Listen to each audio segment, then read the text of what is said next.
შემოქმედების პოსტსიმბოლისტურ პერიოდში გალაქტიონისათვის ევროპულ ლიტერატურასთან კავშირის შენარჩუნების ერთ-ერთი გზა იყო ევროპული მყარი სალექსო ფორმების სარგებლობა. ოღონდაც ამ ხრივაც დიდი სიფრთხილის გამოჩენა უწევდა პოეტს. 20-30-იანი წლების საბჭოთა თეორიული აზროვნება მიუღებლად მიიჩნევდა არამხოლოდ ევროპულ ეგრეთ წოდებულ ბურჟუაზიულ ხელოვნებას, არამედ იმ ლიტერატურულ ჟანრებსა და ფორმებსაც, რომლებიც ამ ხელოვნების პროდუქტებად იყო გამოცხადებული. ამ ხრივ სახასიათოა მაგალითად საბჭოთა კრიტიკოსის გიორგი ნატროშვილის მსჯელობა, რომელიც ლირიკული პოეზიის ცალკეულ ფორმებს პირდაპირ კლასობრივ ცნობიერებასთან აკავშირებს. იგი წერს: დღეს უკვე სადავო აღარ არის, რომ ყოველი ეპოქის თემატიკა მოითხოვს შესაფერის მხატვრულ ჟანრებს. სოციალისტური აღმშენებლობა, სოფლის მეურნეობის კოლექტივიზაცია. თავადის ფერმკრთალი ასული ხომ არ არის, რომ ფეოდალურ სონეტ ტრიოლეტებით მიუღიღინო მყუდრო კაბინეტიდან. ასეთ ვითარებაში გალაქტიონს უწევდა დიდი სიფრთხილის გამოჩენა და ევროპული მყარი სალექსო ფორმების შენიღბვა, რასაც იგი ტექსტის გრაფიკული მოდიფიკაციის გზით ახერხებდა. 1928-59 წლების პოეზიაში ამგვარი ნიმუშების გამოვლენა უპირატესად პოეტის ხელნაწერთა ტექსტოლოგიური შესწავლის საფუძველზეა შესაძლებელი. მოვიტანთ რამდენიმე მაგალითს. 1946 წელს ჟურნალ მნათობში დაიბეჭდა ლექსი სიმაღლეებზე აღმართულო. გრაფიკული თვალსაზრისით ნაწარმოები დაწერილია ჰეტეროსილაბური საზომით 9 მარცვლედი 5 მარცვლედთან. თუმცა ერთ-ერთ ხელნაწერში ლექსს განსხვავებული გრაფიკული გამოსახულება აქვს. იგი 14 მარცვლიანი სტრიქონებით არის ჩაწერილი და თუ ამ ხელნაწერის მიხედვით აღვადგენთ ავტორის მიერ მოდიფიცირებულ გრაფიკას, აღმოჩნდება, რომ საქმე გვაქვს ფრანგული სონეტის ფორმით დაწერილ ლექსთან, ვისაც ყური გამახვილებული აქვს, ასე ვთქვათ, სმენა მყარ სალექსო ფორმებზე, ის ლექსის დეკლამაციის შემთხვევაშიც მიხვდებოდა, რომ საქმე გქონდა სონეტის მყარ ფორმასთან. ხედავთ, რომ სათაურიც ლექსისა თავდაპირველად იყო სონეტი და შემდგომ შეუცვლია ავტორს. ასეთ ფორმას მიიღებს ლექსი თუ აღვადგენთ ავტორის თავდაპირველ გრაფიკას. ანალოგიურ სურათს იძლევა უსათაურო ლექსის ქალაქთა ბნელთა ხელნაწერების გათვალისწინებაც. ეს ლექსი 1950 წლით არის დათარიღებული და ნაბეჭდი წყაროს მიხედვით ასეთი გრაფიკა აქვს, ჰეტეროსილაბური საზომით დაწერილად მოსჩანს 9 მარცვლედი 5 მარცვლედთან. მაგრამ ავტოგრაფში ლექსი 14 მარცვლიანი სტრიქონებით არის ჩაწერილი და სათაურიც სონეტი გარკვევით მიგვითითებს მყარ სალექსო ფორმაზე. გარითმის სისტემის მიხედვით ჩვენ წინაშეა ფრანგული სონეტის ნიმუში.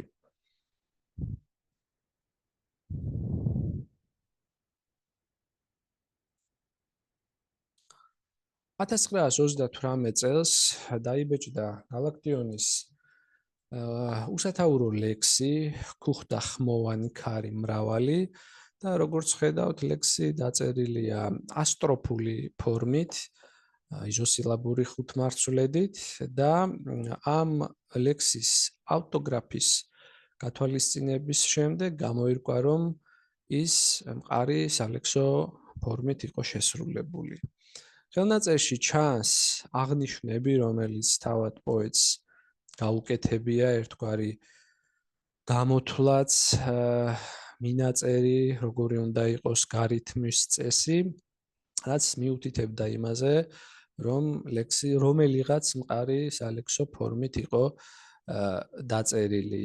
ძიების შედეგად გამოირკვა, რომ ქუხდა ხმოვანი დაწერილია ფრანგული ბალადის მყარი სალექსო ფორმით. ბალადა პოლისემანტიკური ლიტერატურული ტერმინია, ის ერთი მხრივ აღნიშნავს ლიტერატურულ ჟანრს, ხოლო პოეტიკური თვალსაზრისით ბალადა ეს არის მყარი სალექსო ფორმა, რომელიც შუა საუკუნეების ფრანგულ პოეზიაში წარმოიშვა და ახალი დროის პოეტებიც მას სათანადო ყურადღებას უთმობდნენ. ბალადის გარითმის სისტემას ხედავთ წარმოდგენილ სლაიდზე. მას აქვს სამკეცი რითმა, A რითმა 6 ჯერ გამოიყენება, B რითმა 12 ჯერ, ხოლო C რითმა 8 ჯერ. ფრანგული ბალადა შედგება 3-8 ტაიპიანი სტროფისაგან და მას ერთვის მეოთხე ნახევარ სტროფი, ეგრეთ წოდებული მიმართვა და ასევე ბალადის მყარი სტრუქტურული ელემენტი გახლავთ რეფრენი. აქამდე გამოვლენილი იყო ფრანგული ბალადის 3 ნიმუში გალაქტიონის პოეზიაში და ძიების შედეგად ეს რიცხვი ბევრად უფრო გაიზარდა. 1958 წლის ერთ ჩანაწერში, რომლის სათაურიც არის ნოვატორი, გალაქტიონი პუნქტობრივად ჩამოწერს იმ დებულებებს, იმ პრინციპებს, რომლის მიხედვითაც მისი აზრით უნდა მოხდეს გალაქტიონის ნოვატორული პოეტური მოღვაწეობის წარმოჩენა. და აი აქ ერთ-ერთ პუნქტად ხედავთ იმას ფრანგული ბალადა იქ, სადაც არ ელიმაშასადამე გალაქტიონი მიგვანიშნებს ისეთი კვლევაძიების აუცილებლობაზე, რომელიც მის შემოქმედებაში გამოავლენდა ფრანგული ბალადის ფარულ ნიმუშებს. პოეტის ჩანაწერებში არის ცალკეული მინიშნებები, თუ სად უნდა ვეძიოთ ფრანგული ბალადის ნიმუშები და აი ამ მინიშნებებისა და ხელნაწერების გათვალისწინების საფუძველზე შევეცადეთ, რომ გამოგვევლინა ფრანგული ბალადის ნიმუშები. ერთი ასეთი მაგალითია პაციფიზმის ციკლში დაბეჭდილი ლექსი, რომელსაც ქვია მიწის თხრაში მთიელს ვერ ვინ სჯობნის. თავდაპირველად ეს ლექსიც დაწერილი არის ასტროფული ფორმით და თუ პირობითად აღვადგენთ ლექსის მეტრულად შესატყვის გრაფიკას და მას 10-მარცვლიანი სტრიქონებით ჩავწერთ, ასეთ სახეს მიიღებს. როგორც ხედავთ, ლექსის ერთ-ერთი ხელნაწერი მხარს უჭერს ამგვარ აღდგენას და ლექსში დაცულია ფრანგული ბალადის ყველა ნიშანი, სტროფთა და სტრიქონთა რაოდენობა, გარითმის სისტემა და რეფრენი. სათაურიც ხელნაწერისას სვანები მიწას თხრიდნენ, ბალადა მიუთითებს იმაზე, რომ ეს ლექსი ბალადის ფორმით იყო ჩაფიქრებული. საინტერესოა ის ფაქტი, რომ ბალადის ფორმით ყოფილა დაწერილი ცალკეული მონაკვეთები გალაქტიონის ცნობილი პოეტური ტრაქტატისა საუბარი ლირიკის შესახებ. ამ პოეტურ ტრაქტატში გამორჩეულია შესავალი ნაწილი და თუ გავითვალისწინებთ ლექსის ხელნაწერს, აღმოჩნდება, რომ ჩვენ გვაქვს საქმე ფრანგული ბალადის ფორმით დაწერილ ტექსტთან. ოღონდ ამ ტექსტს აკლია მეოთხე ეგრეთ წოდებული ნახევარ სტროფი, სხვა მხრივ კი მასში სრულად არის დაცული ბალადის სტრუქტურული და რითმული კონფიგურაცია. ასევე ბალადის ფორმითაა დაწერილი პოემის მონაკვეთი, რომელიც ხელნაწერში დასათაურებულია როგორც ჯიხვი. ეს მონაკვეთი იმით გამოირჩევა, რომ აქ გვაქვს ორ ნახევარ სტროფს შორის მოქცეული ორი სრული სტროფი ბალადისა და ამ მხრივაც გალაქტიონი ერთგვარ შემოქმედებით მიმართებას ავლენს მყარ სალექსო ფორმასთან. რაც შეეხება მესამე მონაკვეთს, პოემისა საუბარი ლირიკის შესახებ, რომელიც ხელნაწერში დასათაურებულია როგორც ლალავერი და გამქრალი სვანური სოფლისადმი ამიძღვნილი, აქ უკვე სრულად არის დაცული ბალადის სტრუქტურული მახასიათებლები. გვაქვს 3 8 სტროფი, მეოთხე ნახევარსტროფ მიმართვა, გარითმის შესაბამისი სისტემა და რეფრენი. აღმოჩნდა, რომ ასევე ბალადის ფორმითაა დაწერილი ერთ-ერთი ვარიანტი პოემისა გაერთიანება მშენებლობისათვის, რომელიც ხელნაწერში დასათაურებულია როგორც ხომლის საიდუმლო. აქ ჩვენ ვხედავთ, რომ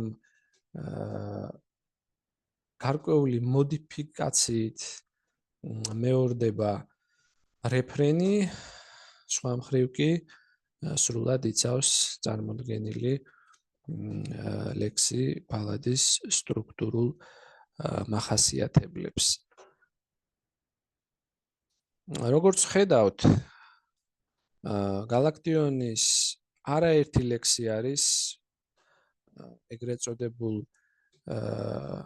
პოსტსიმბოლისტურ პერიოდშიც დაწერილი ევროპული მყარი სალექსო ფორმებით. ამ შემთხვევაში ჩვენ რამდენიმე ნიმუში მოვიტანეთ სონეტისა და ბალადისა, მათი რიცხვი კიდევ უფრო მეტია. და საგულისხმოა, რომ გალაქტიონმა ქართველ პოეტთა შორის ყველაზე დიდი ინტერესი გამოავლინა ფრანგული ბალადის მყარი სალექსო ფორმის მიმართ და მას ნაირ-ნაირი საზომები მოარგო. ასევე შექმნა ბალადის ორიგინალური ფორმა 14 მარცვლედის მოდიფიცირებული გრაფიკით და ისევე როგორც ბალადის ფრანგი ოსტატები გალაქტიონის განსხვავებული შინაარსის გამოსახატად იყენებდა ამ სალექსო ფორმას. საზოგადოდ 1928-59 წლებში გალაქტიონის მიმართება ევროპულ ლიტერატურასთან საკმაოდ საინტერესო და არაერთგვაროვანია. 20-იანი წლების მიწურულს პოეტი იძულებული ხდება, რომ დისტანცირება მოახდინოს ევროპული გვიანი რომანტიზმისა და მოდერნიზმის წარმომადგენელთა პოეზიასთან. განაცხადოს, რომ მათი შემოქმედება გაჰყვა დროს, თუმცა პოეტი შინაგანად ვერასოდეს უთანხმდება ამ თვალსაზრისს და პოემაში საუბარი ლირიკის შესახებ პოეტი ძალზე ფრთხილად ახმიანებს იმას, რომ კლასიკურ და სიმბოლისტურ ხელოვნებას შორის სრულიადაც არ არის ფუნდამენტური განსხვავება. მართალია, სიმბოლისტების ესთეტიკური მრწამსი ვერ იქნება სახელმძღვანელო თანამედროვეობისათვის, მაგრამ გალაქტიონის დასკვნით მათ უდიდესი წვლილი შეიტანეს პოეტური კულტურის ისტორიაში, ჭეშმარიტმა შემოქმედმა კი უნდა გაითვალისწინოს, აითვისოს მათი მიღწევები პოეტური ტექნიკის სფეროში. დასახელებულ დროით პერიოდში გალაქტიონი უმეტესწილად ინტერესს იმ ევროპელი ავტორებისადმი ავლენს, რომელთა ხსენებაც დაშვებული, ნებადართული იყო იდეოლოგიური კონიუნქტურის მიერ, თუმცა ამ პირობებშიც პოეტი ახერხებდა, რომ მოეძებნა მიმართების განსხვავებული კუთხეს გარემოება კვლევრის წინაშე, მუდმივად აყენებს გალაქტიონის პოეზიის სიღრმისეული ანალიზის აუცილებლობას.